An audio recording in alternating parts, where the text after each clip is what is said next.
السلام علیکم ورحمۃ اللہ وبرکاتہ۔ وعلیکم السلام ورحمۃ اللہ وبرکاتہ۔ الحمد للہ وکفی وسلام علی عبادہ الذین اصطفی، اما بعد فاعوذ باللہ من الشیطان الرجیم، بسم اللہ الرحمن الرحیم۔ یا ایہا الذین آمنوا اطیعوا اللہ واطیعوا الرسول، صدق اللہ العظیم وصدق رسولہ النبی الامین الکریم، ونحن على ذلك لمن الشاہدین والشاکرین والحمد للہ رب العالمین۔ سب سے پہلے عالی جناب توصیف وانی صاحب اور آپ کے اہلکار جو ہیں سارے لوگوں کو مبارکباد پیش کرنا چاہتا ہوں کہ آپ حضرات یہ کام آن لائن کے ذریعے لوگوں تک اچھی فکر، اچھی سوچ پہنچانے کی کوشش کرتے ہیں۔ اللہ تبارک و تعالی آپ کو اور آپ کے جو اراکین ہیں سب کو جزائے خیر عطا فرمائے، سب کو حفظ و امان میں رکھے، لغزشوں سے، غلطیوں سے محفوظ رکھے، اور شریعت اسلامیہ کے مطابق ہم سب کو مل کر زندگی گزارنے کی توفیق عطا فرمائے۔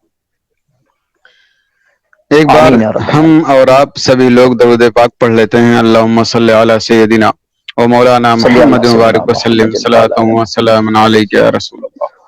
علیک یا رسول اللہ۔ آپ کے ذریعے جو یہ موضوع رکھا گیا ہے، اہل سنت و جماعت کی شیرازہ بندی، مسائل و امکانات، یہ موضوع بہت اہم بھی ہے اور بہت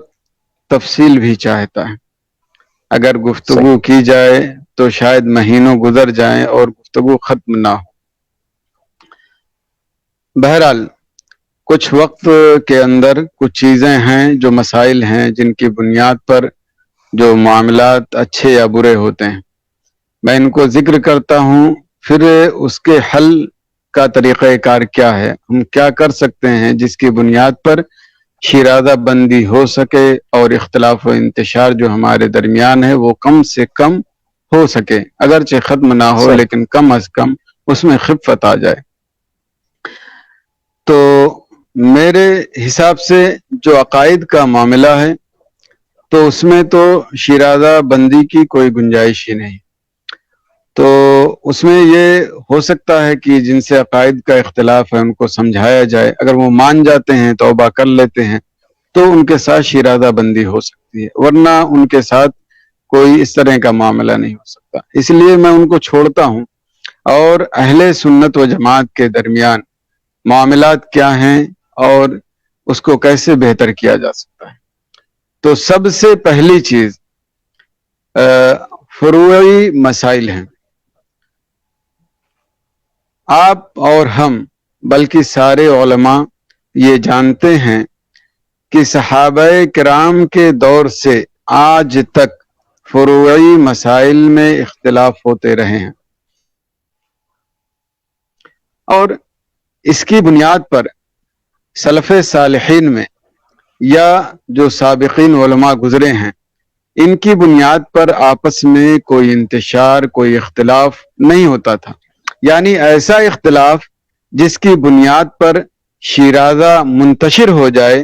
ایسا اختلاف جس کی بنیاد پر علماء ایک جانا ہو سکیں، ایسا اختلاف جس کی بنیاد پر علماء اپنے مسلمان کا دفاع نہ کر سکیں، ایسا اختلاف نہیں ہوتا تھا۔ بیٹھتے تھے مجلس میں امام شافعی علیہ رحمت و رضوان، امام اعظم علیہ رحمت و رضوان اور آپ کے شاگرد وغیرہ سارے لوگ بیٹھتے تھے، اختلاف ہوتا تھا، بلکہ بعض ایسے واقعات آئے کہ لگتا تھا بحث و مباحثے میں مار پیٹ کی بھی نوبت آ سکتی ہے، لیکن آواز کافی بلند ہو جاتی تھی، لیکن جیسے ہی مجلس ختم ہوتی تھی لگتا تھا کہ کبھی ان کے درمیان بحث ہوئی ہی نہیں، کبھی کوئی معاملہ ہوا ہی نہیں۔ وہی المسلمون اخوہ، یعنی مسلمان بھائی بھائی ہیں، ٹھیک ہے تھوڑی دیر کے لیے یہ معاملہ ہو گیا، لیکن پھر اس کے بعد بالکل اپنے بھائی چارگی کو برقرار رکھتے اور بالکل ایک دم مل جاتے، لگتا کبھی کوئی بات ہوئی ہی نہیں۔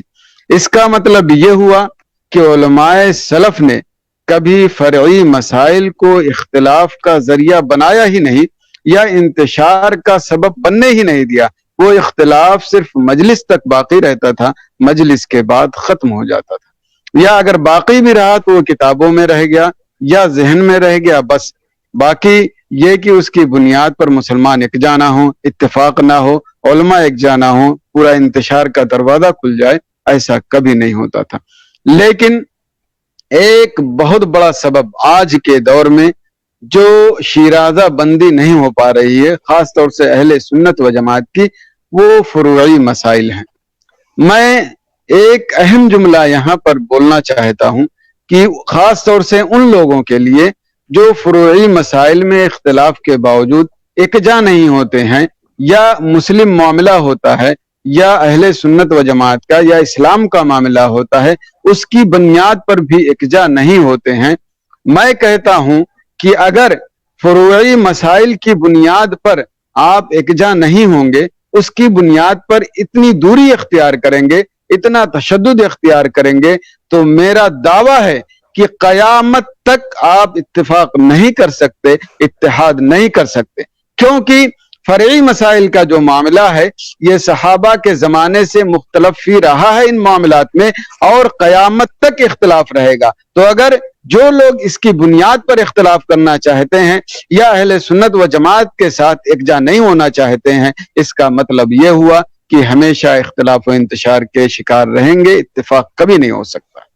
لہذا آج اہل سنت و جماعت کے شیرازہ بندی کے لیے سب سے پہلے مفتیان کرام، علماء کرام، ذمہ داران سب لوگ اپنے دل کو کشادہ کریں، وسیع کریں، اس حد تک کہ کوئی بھی معاملہ ہو، مسلم کا معاملہ ہو، ملک کا معاملہ ہو، کمیونٹی کا معاملہ ہو، تو یہ لوگ یکجا ہو کر کے اپنا دفاع کریں، اسلام کا دفاع کریں، اور جو بھی معاملات ہوں اس کو باہم مشاورت کر کے طے کریں اور دل کو بالکل کشادہ کریں، کسی کو نہ چھوٹا سمجھیں نہ کسی کو بڑا سمجھیں۔ ہاں کوئی بڑا ہے تو اس کو بڑے کے اعتبار سے رسپیکٹ دیں، لیکن یہ چھوٹے بڑے کا جو ڈیفرنس ہے اس کی بنیاد پر ہم دوری اختیار کر لیں، اس کی بنیاد پر ہم یکجا نہ ہوں، اس کی بنیاد پر ہم اپنے اسلام اور مسلمانوں کو جو فائدہ صحیح طریقے سے اتفاق پر پہنچا سکتے ہیں وہ نہ پہنچائیں، یہ بہت غلط ہے اور نادرست ہے۔ ایسا کبھی نہیں ہونا چاہیے، کیونکہ علماء سلف نے جو طریقہ اختیار کیا ہے وہ ہمارے سامنے ہے، تو وہ صرف پڑھنے کے لیے نہیں ہے بلکہ پڑھ کر عمل کرنے کے لیے ہے اور ان کے نقش قدم پر چلنے کے لیے ہے۔ جیسے قرآن و حدیث اگر ہم پڑھتے ہیں اور عمل نہیں کرتے ہیں تو وہ حقیقت میں عالم نہیں مانا جاتا ہے، اور حقیقت میں وہ قاعدے کا اور با مکمل مسلمان بھی نہیں ہے۔ تو اگر جو علماء، جو مفتیان کرام ان کے طریقہ کار کو جو سلف صالحین کا تھا، فرعی مسائل میں اتفاق، اتحاد، اختلاف ہونے کے باوجود کوئی دوری نہیں، اگر ان کے پڑھنے کے باوجود بھی ان کی اتباع نہیں کرتے ہیں یا ہم ہی نہیں کرتے ہیں، ہم اس کے مطابق نہیں چلتے ہیں، تو یقیناً یہ ہم ان کو تکلیف پہنچانے کا سبب بن رہے ہیں۔ اور ایک مسلمان کو، ایک عالم کو اپنے سلف کو کبھی تکلیف پہنچانے کی کوشش نہیں کرنی چاہیے، کیونکہ اس میں ایک انسان، ایک عالم اور جو علماء کا معاشرہ ہے یہ کبھی کامیابی کی طرف گامزن نہیں ہو سکتا۔ اور ہم اور آپ سبھی جانتے ہیں کہ حقیقی اعتبار سے ایک عالم ہی لیڈر ہوتا ہے، قوم مسلم کا ایک عالم ہی لیڈر ہوتا ہے۔ تو جب یہ علماء آپس میں متحد نہیں ہوں گے تو عوام بھی متحد نہیں ہو سکتی۔ کتنی جگہوں پر ہمارا یہ تجربہ ہے کہ اگر کوئی بات ہوتی ہے تو لوگ کہہ دیتے ہیں جب علماء ہی نہیں متفق ہیں تو ہم کہاں سے متفق ہوں گے۔ تو میرے کہنے کا مطلب یہ ہے کہ عقائد میں تو اس کی بنیاد پر اتفاق نہیں ہو سکتا جب تک لوگ اہل سنت و جماعت کے مطابق اپنا عقیدہ نہ کر لیں، لیکن اہل سنت و جماعت جو ایک ہی مذہب کے ماننے والے ہیں، ایک ہی عقیدے کے ماننے والے ہیں، ایک ہی فکر رکھتے ہیں، بس بعض مسائل میں اختلاف ہو گیا تو اس کی بنیاد پر دور ہو جاتے ہیں، ایسا نہیں ہونا چاہیے۔ اور میں ایک اہم بات بتانا چاہوں گا، جو فروعی مسائل کی بنیاد پر انتشار اور اختلاف نے جڑ پکڑی، اس کا ایک بہت بڑا سبب یہ ہے کہ پہلے جب اختلاف ہوتا تھا تو یا تو گفتگو کے ذریعے ہو جاتا تھا یا تحریری شکل میں ہو جاتا تھا، اور وہ صرف خاص لوگوں تک ہی پہنچتا تھا۔ اور بعض لوگ تو ایسے تھے جیسے کسی مفتی کا مفتی سے اختلاف ہے، مثال کے طور پر ہمارے والد صاحب کا خود حضور فقیہ ملت علیہ رحمت و رضوان کا بھی بعض لوگوں سے اختلاف ہوا، لیکن کیونکہ وہ مسائل ہی تھے تو آپ نے پرسنل ان کو ڈاک کے ذریعے بھیجا اور ڈاک کے ذریعے ہی بات چلی، وہ شرع عام بات آئی ہی نہیں۔ ماشاءاللہ۔ تو اگر یہ ماشاء طریقہ اللہ اختیار کیا جائے، یا اگر اس سے زیادہ آتے ہیں تو آپ کو میگزین میں دے دیجئے، کتابیں لکھ دیجئے جو عام لوگوں کے ہاتھ میں نہ جائے، صرف علماء کے ہی ہاتھ میں رہے، تو عوام جو بدگمانی کا شکار ہوتی ہے وہ نہیں ہوگی، اور علماء جس طرح سے اختلاف کو سمجھیں گے وہ عوام نہیں سمجھتی۔ لیکن آج کے دور میں کیا ہوا کہ ہم نے لکھا اور عواموں کے ہاتھ میں بھی دے دیا، اور ہم نے ہر اسٹیج کو تقریباً کچھ کو چھوڑ کر کے ہر اسٹیج کو استعمال کیا، اور فروعی اختلافات میں اس طرح کے اس معاملے کو بڑھاوا دیا۔ تو ظاہر سی بات ہے، عالم جو سمجھے گا کہ بھائی مسائل میں اختلاف ہو سکتا ہے، وہ عوام نہیں سمجھ سکتی، بلکہ وہ اس کا الٹا ری ایکشن لے گی کہ علماء اتنا اختلاف کیے ہوئے ہیں، ان کے ساتھ یہ معاملہ ہے، تو ہم کیا کریں، ہم خود ہی اختلاف کے شکار ہو گئے۔ تو ایک جو جڑ ہمارے درمیان اختلاف کا پکڑتی گئی، وہ اسٹیج بازی کی وجہ سے بھی ہے۔ تو آج کے ماحول میں ابھی آج کل کچھ تو تھوڑا کم ہوا ہے، لیکن اگر بیک میں جائیں 6-7 سال پہلے تو معاملات بہت ناگفتہ بہ تھے۔ تو ہمیں اور آپ کو سب کو چاہیے کہ فروعی مسائل میں اختلاف ہو تو علماء تک اس کو محدود رکھیں، عوام کے درمیان لائیں نہ، اور اگر بہت ضروری ہے، مطلب کمپلسری ہے کہ ان کو بتایا ہی جائے، تو آپ اس طرح بتائیں کہ یہ ہمارا مطلب یہ ہماری تحقیق ہے، اور فلاں عالم کی یہ تحقیق ہے، لیکن جو میں کہہ رہا ہوں وہ صحیح ہے، اور فلاں عالم جو کہہ رہا غلط ہے، لیکن احتمال ہے کہ میں بھی غلطی کروں اور ہو سکتا ہے سامنے والا بھی غلطی کرے۔ تو جب یہ بات ایک عام آدمی کے ذہن میں جائے گی تو وہ سمجھے گا کہ بھائی جو سامنے والا عالم ہے وہ بالکل فالٹ نہیں ہے، بالکل غلط نہیں ہے، وہ بھی صحیح ہو سکتا ہے۔ تو اگر یہ فکر اور یہ سوچ ہم دو جملے میں کسی بھی اسٹیج پر اگر فروعی مسائل میں گفتگو ہو رہی ہے، اگر یہ سوچ دے دیں تو عوام علماء سے برگشتہ نہیں ہوگی، اور جو انتشارات کے معاملات فروعی مسائل کی وجہ سے ہوتے ہیں میرے خیال سے وہ کم ہوں گے، اور اس پر ہماری گرفت ہو سکتی ہے۔ تو آج سب سے پہلے علماء کو متحد اور متفق ہونے کی ضرورت ہے، اہل سنت و جماعت کے علماء کی، اور اعلی حضرت علیہ رحمت و رضوان کو